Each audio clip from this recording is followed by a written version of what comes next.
मी सांबार कसा बनवते ना हे तुमच्याशी आज शेअर करते। सगळ्यात आधी मोठे 2 वाट्या तूर डाळ घेतली होती, स्वच्छ धुवून कुकरमध्येच लावते।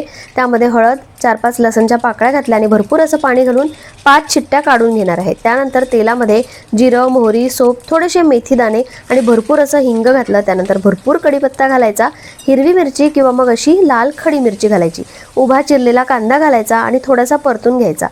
कांदा परतून झाला की त्यामध्ये 2 छोट्या साईजचे बारीक कापलेले टोमॅटो घालायचे आणि टोमॅटो लवकर शिजण्यासाठी त्यात मीठ घालायचं, म्हणजे टोमॅटो लवकर शिजतात।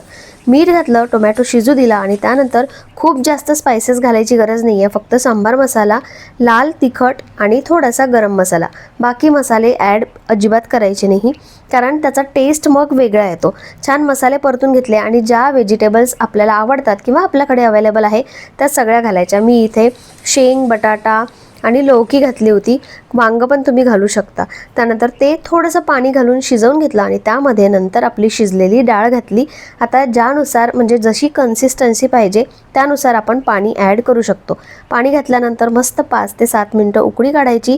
त्यानंतर मी चिंचेची चटणी म्हणा किंवा चिंचेचा कोळ म्हणा तो घातला आणि गुळाचा एक खडा घातला। आता हे पण 5 ते 10 मिनिटासाठी शिजवून घेतलं आणि सगळ्यात शेवटी असा कोथिंबीर घातला आणि असा आपला टेस्टी सांबार तयार आहे। नक्की करून बघा।